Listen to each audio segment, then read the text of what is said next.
Welcome to my channel एडु ज्ञान केंद्र। उम्मीद करते हैं कि आप स्वस्थ होंगे। तो ये modern history most important question का तीसरा सीरीज होने वाला है। मैंने पहले 2 सीरीज बना दिया है, अगर आपने नहीं देखा तो उसे देखिए। हम लोग इसमें मोस्ट रिपीटेड या इंपॉर्टेंट क्वेश्चन जो लगेगा कि एग्जाम पॉइंट ऑफ व्यू से इंपॉर्टेंट है उसको करेंगे, और ये जो एग्जाम रिलेवेंट हो एग्जाम के, फालतू का मैं आपका समय बर्बाद नहीं करूंगा। तो सीरीज को अंत तक देखिएगा। अगर आपको पसंद आता है तो ही वीडियो को आप लाइक और चैनल को सब्सक्राइब कीजिएगा।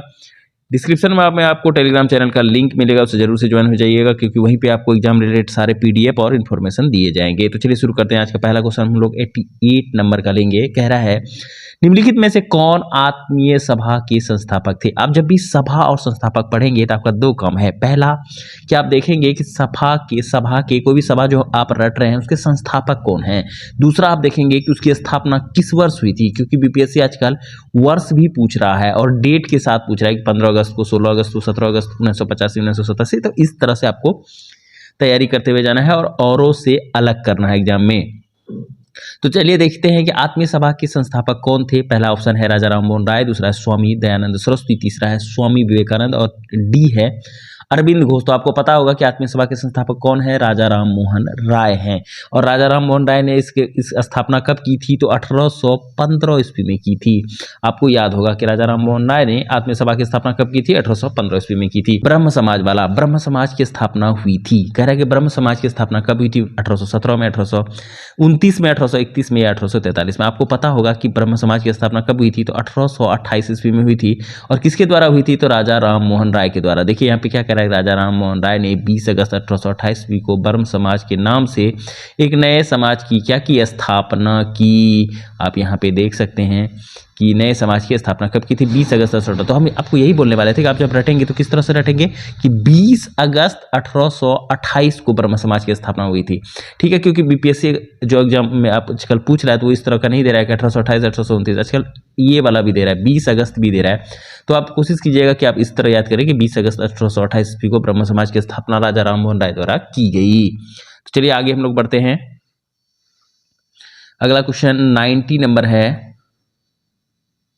अगला क्वेश्चन 90 नंबर देखिए, राजा राम मोहन राय द्वारा ब्रह्म समाज की स्थापना कब की गई, 1816 में, 1820 में, 1828 में, 1830 में। आपको अभी तुरंत थोड़ी देर पहले बताया था, क्या होगा, 1828 में हुआ था। अगला है कि सती को गैर कानूनी किसने घोषित किया। सती को गैर कानूनी, आपको पता होगा कि पहले क्या होता था कि किसी का हस्बैंड अगर डेथ कर जाता है तो उसके साथ क्या होता था, उसकी वाइफ भी डेथ कर जाती थी। लेकिन विलियम बेंटिंक ने यह क्या कर दिया, गैर कानूनी घोषित कर दिया गया, उसके साथ उसको नहीं जलना है। तो ये किसने किया था, विलियम बेंटिंक ने किया था। आपके ऑप्शन है वॉरेन हेस्टिंग ने, विलियम बेंटिंक ने, कॉर्नवालिस ने या कर्जन ने। विलियम बेंटिंक ने किया था, आपको पता होगा। चलिए 92 नंबर क्वेश्चन देखते हैं हम लोग। 92 नंबर क्वेश्चन क्या कह रहा है कि प्रार्थना समाज के संस्थापक कौन थे। प्रार्थना समाज के संस्थापक कौन थे, आत्माराम पांडुरंग थे, तिलक थे, इनोसेंट थे या राजभैरव बोस थे। आपको पता होगा कि प्रार्थना समाज के संस्थापक कौन थे, आत्माराम पांडुरंग थे। तो ऑप्शन ए हमारा सही हो जाएगा। यहाँ देखिए एक्सप्लेनेशन में क्या कह रहा है, प्रार्थना समाज की स्थापना 1867 में बॉम्बे में आचार्य केशव चंद्र सेन के प्रेरणा से। आपको ये क्वेश्चन पूछ सकता है एग्जाम में कि किसकी प्रेरणा से प्रार्थना समाज की स्थापना हुई थी। तो याद रखिएगा, आचार्य केशव चंद्र सेन की प्रेरणा से आत्माराम पांडुरंग द्वारा की गई थी। किसकी द्वारा से की गई थी, आत्माराम पांडुरंग द्वारा की गई थी। लेकिन उसके जो प्रेरणा किससे लिए थे, तो वो प्रेरणा लिए थे किससे, केशव चंद्र सेन से। और स्थापना कब हुई थी, तो 1867 ईस्वी में। ये आपको याद रखना है। 93 नंबर क्वेश्चन हम लोग देखेंगे। 93 नंबर कह रहा है कि 19वीं शताब्दी के उत्तरार्ध में नव हिंदुत्व, न्यू हिंदुज्म के सर्वश्रेष्ठ प्रतिनिधित्व कौन थे। बेसिकली क्वेश्चन ये पूछना चाह रहा है कि अभी 19वीं शताब्दी में जो है ना, 19वीं शताब्दी में खत्म होते होते तक न्यू हिंदुज्म का प्रवर्तक कौन था, कौन उसको फैला रहा था, तो स्वामी विवेकानंद फैला रहे थे। आपको याद होना चाहिए। तो आपका ऑप्शन क्या हो जाएगा, बी हो जाएगा, याद रखिएगा। चलिए 94 नंबर क्वेश्चन हम लोग देखेंगे।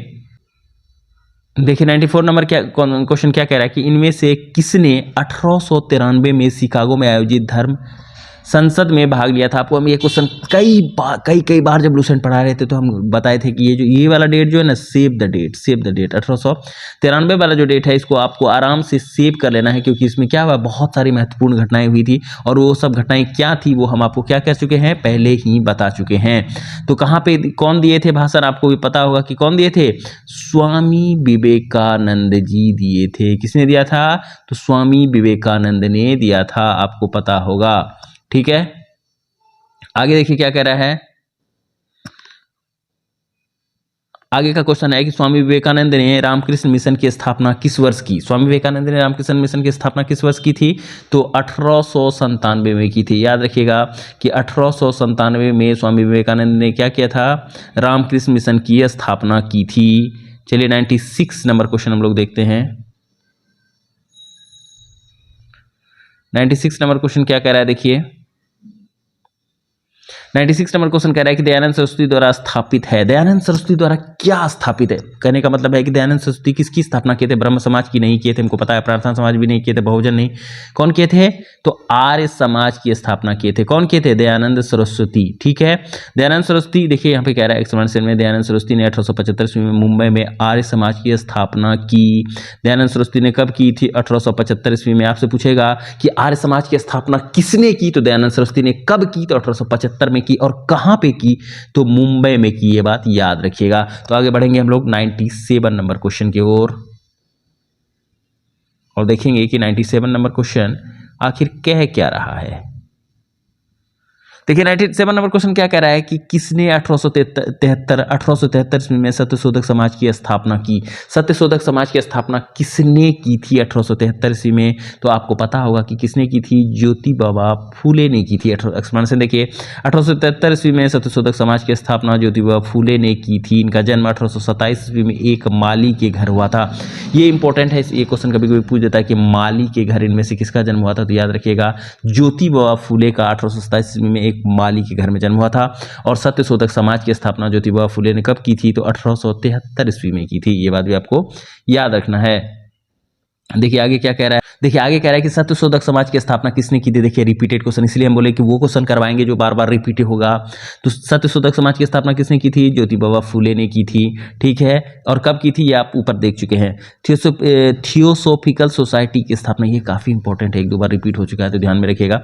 थियोसोफिकल सोसाइटी की स्थापना किसने की थी, तो थियोसोफिकल सोसाइटी की स्थापना किसने की थी, तो आपको भी पता होगा कि मैडम HP ब्लोवेस्टिस्की,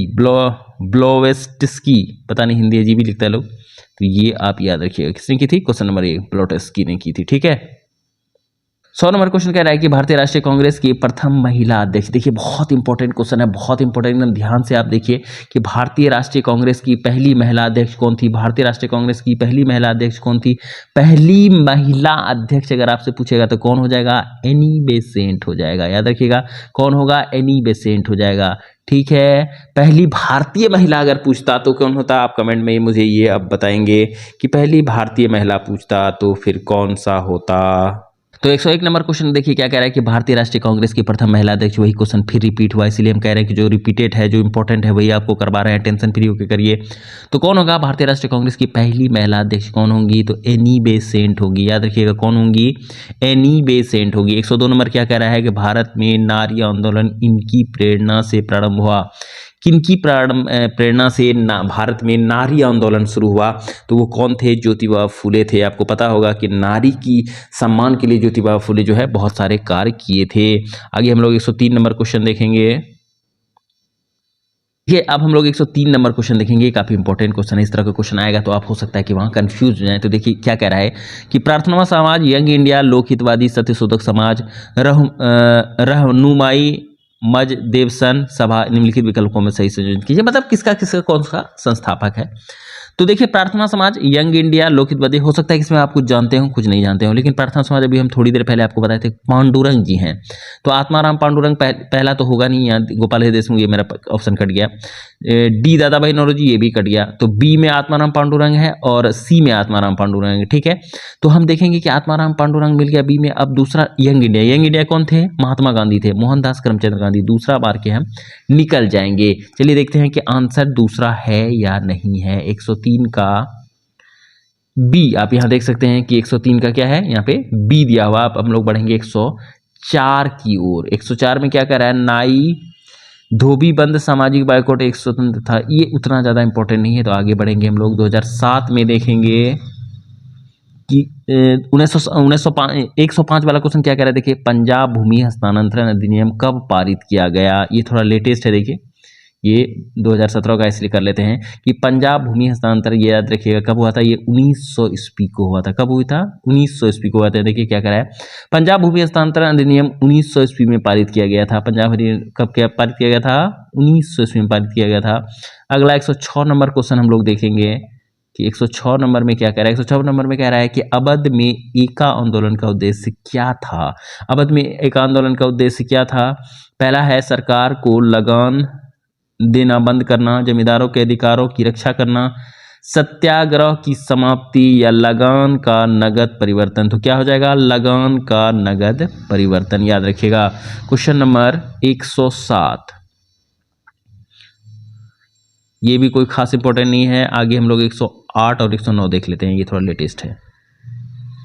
क्वेश्चन नंबर 108 कह रहा है कि स्वामी सहजानंद निम्न में से किससे संबंधित थे? ठीक है, स्वामी सहजानंद निम्न में से किससे संबंधित थे ये आपको बताना है। तो चलिए देखते हैं। पहला ऑप्शन है बिहार में जनजातीय आंदोलन, बिहार में मजदूर आंदोलन, बिहार में किसान आंदोलन। आपको पता होगा कि स्वामी सहजानंद जो है वो किससे संबंधित थे? तो बिहार में किसान आंदोलन से क्या थे?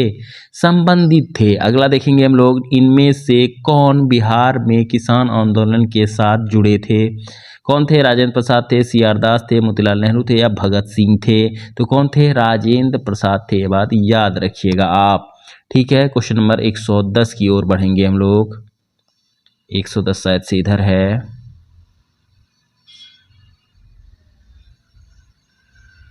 अब 110 नंबर क्वेश्चन हम लोग देखेंगे, सुरक्षा प्रकोष्ठ। सुरक्षा प्रकोष्ठ काफी इंपॉर्टेंट क्वेश्चन है, कई बार आ चुका है, इसलिए मैं आपको ये करवा रहा हूं। किससे संबंधित है?